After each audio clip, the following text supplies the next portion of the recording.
சர்வாவின் நடவடிக்கைகள் அனைத்தையும் பார்த்த பிறகு சர்வாவின் மனைவி வேதிகாவின் க்ளோஸ் ஃப்ரெண்ட் சிவானிக்கு அவன் மீது இருந்த சந்தேகம் இன்னும் ஸ்ட்ராங்காக மாறியது. லிப்டில் மேலே சென்ற சர்வாவிடம் விக்ரமன் புன்னகைத்தபடி கொடுத்த விஐபி கார்டை கொடுத்துவிட்டு, ஆல் குட்?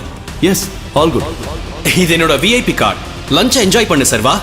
தேங்க்யூ என்று சொல்லிவிட்டு வெளியே வந்த சர்வா கீழே இருந்த சிவானியிடம், போலாமா என்று கேட்டான். அவளும் தலையை அசைத்தபடி அவனை பின்தொடர்ந்தாள். எல்லாம் ஓகே தானே? ஓகே தான். நீங்க இவ்வளவு பெரிய இடத்துல ஒர்க் பண்றீங்கன்னு வேதிகா என்கிட்ட சொல்லவே இல்ல. நாம ஏதாச்சும் ஆர்டர் பண்ணுவோமா? எனக்கு ரொம்ப பசிக்குது. வெயிட்டர். சிவானியின் கேள்வியை அவாய்ட் செய்யும் விதமாக சர்வா பதிலளித்தான். என்கிட்ட இருந்து எதையாவது மறைக்கிறீங்களா, இல்ல நான் ஏதாவது தெரிஞ்சுக்க கூடாதுன்னு நினைக்கிறீங்களா சர்வா? அப்படிலாம் இல்ல, உங்ககிட்ட மறைக்கிறதுக்கு எனக்கு என்ன இருக்கு? 1 செகண்ட். 2 ஜூசஸ். அவர்கள் இருவரும் ஆர்டர் கொடுத்த பின்பு வெயிட்டர் நகர்ந்து போக சிவானி அப்பொழுதும் விடவில்லை. சரி சர்வா, நீங்க எங்க ஒர்க் பண்றீங்க? நான் இன்ஃப்ரா கிரீன் கம்பெனில ஒரு சின்ன பொசிஷன்ல தான் ஒர்க் பண்ணிட்டு இருக்கேன். அது விக்ரமன் சார் கம்பெனி தானே? என்று சிவானி கேட்டதும் சர்வா ஒரு நொடி ஆடி போனான். அப்பொழுது, ஹலோ கார்ஜியஸ், இதை நான் சொல்லியே ஆகணும். நீ ரொம்ப அழகா இருக்க. உன்ன மாதிரி அழகான பொண்ணை மிஸ் பண்ணிட்டோமேனு பின்னாடி ஃபீல் பண்ண கூடாதுன்னு தான் நேரடியாக அப்ரோச் பண்றேன். என் கூட டேட்டுக்கு வரியா? கண்டிப்பா என்ஜாய் பண்ணுவேன். அந்த இளைஞரின் பேச்சு நார்மலாக இருந்தாலும் அவன் முகத்தில் இருந்த கள்ளத்தனம் சர்வாவுக்கும் சிவானிக்கும் புரிந்தது. உனக்கு கண்ணு தெரியலையா?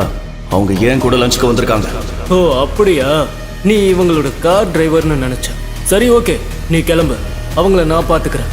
அமைதியா சொல்றப்பவே ஒழுங்கு மரியாதையா போயிடு, இல்ல வேற மாதிரி ஆயிடும். அந்த இளைஞன் சொன்னதை கேட்டு சர்வா மிகவும் அமைதி காத்தான். அடுத்து அந்த இளைஞன் என்ன செய்ய போகிறான் என சர்வா கவனித்துக் கொண்டிருந்தான். அப்பொழுது அந்த இளைஞன் சிவானியின் கையை பிடிக்கச் சென்றான். கார்ஜியஸ், உன்னை பார்த்தா நல்லா ஹை கிளாஸ் குடும்பத்துல இருந்து வந்த பொண்ணு மாதிரி இருக்க. எதுக்காக இந்த மாதிரி லோ கிளாஸ் பசங்களோடலாம் டேட் பண்ற? உனக்காக எத்தனை பேர் லைன்ல நிப்பாங்க தெரியுமா? இப்ப நீ போக போறியா இல்லையா? தேவி, என் கூட வா, உனக்கு எதுவும் ஆகாது, நான் பாத்துக்கிறேன். இவன் முகத்தெல்லாம் பார்த்தாலே தெரியல, அப்பம் பேர் தெரியாத பக்கா லோ கிளாஸ்னு. யாரென்றே தெரியாத ஒருவன் எல்லாம் தன்னுடைய அப்பாவை பற்றி தப்பாக பேசுவது சர்வாவின் மண்டையை மேலும் மேலும் சூடாக்க அதிரடியாக எழுந்து அவன் கன்னத்தில் பளார் என்று அறைந்து விட்டான். சர்வா அடுத்தடுத்து கொடுத்த அடிகளில் அந்த இளைஞனின் மூக்கு உடைந்து ரத்தம் கொட்ட, என்ன சொன்ன? நான் அப்பா பேர் தெரியாம வளர்ந்தவனா? உங்க அப்பா இப்படிதான் மத்தவங்களை பத்தி கேவலமா பேச சொல்லி கொடுத்தானா? சொல்லுடா, இப்படிதான் சொல்லி கொடுத்தானா என்று கேட்டுவிட்டு மேலும் அடி வெளுத்துவிட அவ்வளவு நேரம் திமிராய் பேசிய அந்த இளைஞன் சர்வாவின் இந்த ஆக்ரோஷத்தில் நடுங்கி போய் நின்றான். பின்பு அங்கு வந்த மேனேஜர், ஹலோ சார், இது ஒன்றும் மீன் மார்க்கெட் இல்ல, பெரிய பெரிய ஆட்கள் வந்து போற இடம். மேனேஜர், இப்படிதான் உங்க ஹோட்டலுக்கு வர கெஸ்ட் எல்லாம் ட்ரீட் பண்ணுவீங்களா? பாருங்க சார், எப்படி அடிச்சிருக்கான்னு. என் முகத்தையே நாசமாக்கிட்டான். அந்த இளைஞனின் பேச்சால் மேனேஜர் சர்வாவை பார்த்து, எவ்வளவு தைரியம் தான் எங்க விஐபி கஸ்டமர் மேல கை வச்சிருப்பாங்க. முதல்ல தேவையில்லாம எங்க டேபிளுக்கு வந்து என் கூட இருந்த பொண்ணு கிட்ட பிரச்சனையை ஆரம்பிச்சது அவன் தான். அதோட என் அப்பாவை பத்தி தப்பா பேசினதும் அவன் தான்.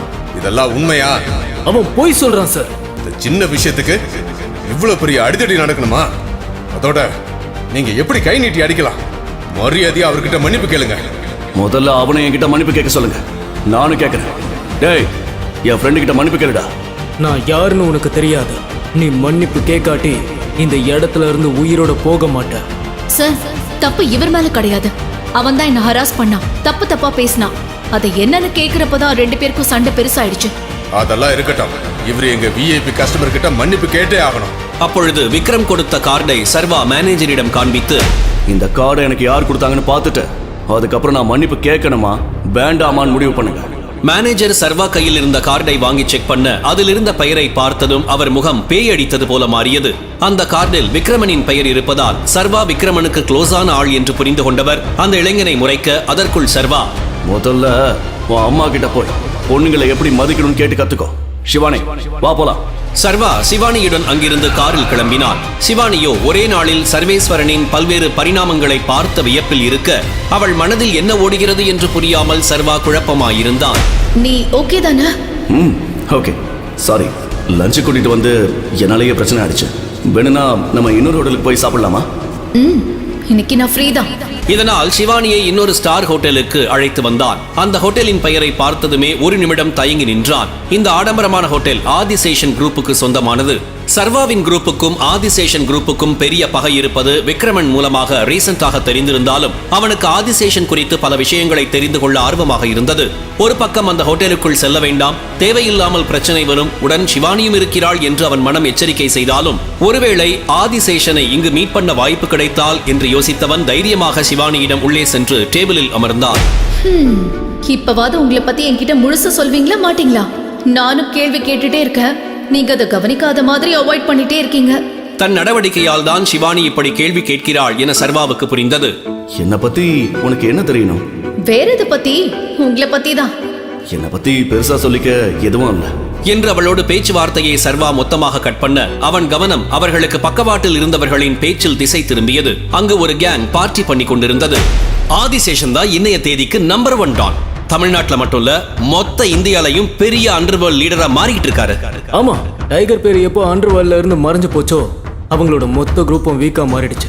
டைகர் என்ற பெயரை கேட்டதுமே சர்வாவின் காதுகள் ஷார்ப்பானது. என்ன மறைக்கிறீங்க? சொல்லுங்க. நான் எதுவும் மறைக்கல. டைகர் காணாம போகல. டைகர் இப்பவும் உயிரோட தான் இருக்காராம். அவர் கண்டிப்பா திரும்பி வருவாரு. ஏ ஜானி, அமைதியா இருடா. இதுக்கு தான் அதிகமா குடிக்காதுன்னு சொன்னேன். இப்ப பாரு, பைத்திய மாதிரி என்னென்னவோ உளறிட்டு இருக்க. ஆதிசேஷன் ஹோட்டல்ல இருந்துகிட்டு டைகரை பத்தி பேசிட்டு இருக்காங்க. நான் உளறல, உண்மைதான் சொல்றேன். டைகரை எந்த காலத்திலயும் ஆதிசேஷன் கூட கம்பேர் பண்ணாதீங்க. Tiger is not a word, it's an emotion. He is a world class boss. எப்பவும் அவர் தான் எல்லாருக்கும் பாஸ். ஆனா அந்த ஆதிசேஷன் அவர் கால் தூசிக்கு கூட வர முடியாது. சீக்கிரமே டைகர் திரும்பி வர்றப்போ இங்க இருக்க எல்லாம் தலைகீழா மாறும். இப்ப நான் சொல்றது உண்மைன்னு உங்களுக்கு புரியும் என்றவன் முழு போதையில் கூற இதை கேட்டுக்கொண்டிருந்த சர்வாவின் பின்னந்தலை ஒரு நிமிடம் சிலிர்த்தது. அவனை எட்டி பார்த்தான். 20 வயதில் பணக்கார காலேஜ் ஸ்டூடெண்டாக இருந்த ஜானி இன்னொரு லார்ஜ் லிக்கரை உள்ளே தள்ளினான். அவன் பேச்சில் தெரிந்த உறுதி சர்வாவை ஈர்த்தது. அப்படி இந்த ஜானி எதற்காக தன்னுடைய ஹவுஸ் ஆஃப் டைகர் குரூப்பின் மீது இவ்வளவு நம்பிக்கை வைத்திருக்கிறான்? அவனுக்கு டைகரை பற்றி ஏதாவது இன்ஃபர்மேஷன் தெரியுமா என்று அவனுக்கு அது மிகப்பெரிய சந்தேகத்தை உருவாக்கியது. சட்டென அவர்களை நோக்கி சில கண்கள் திரும்பின. சர்வாவின் பின்னணியை சிவானி கண்டுபிடிப்பாளா? சர்வா ஆதிசேஷனை சந்திப்பானா? சர்வாவின் அண்டர்வேர்ல்ட் பற்றி அவனது மனைவிக்கு தெரிந்தால் என்ன ஆகும்? அடுத்து நடக்கப் போவது என்ன? இந்த பிளாக் பஸ்டர் ஹிட் கதையை தொடர்ந்து கேட்க உடனே பாக்கெட் FM ஆப்பை டவுன்லோட் பண்ணி கேட்டு என்ஜாய் பண்ணுங்க. அதிரடி ட்விஸ்ட் நிறைந்த தொடர் டைகர் ரிட்டர்ன்ஸ்.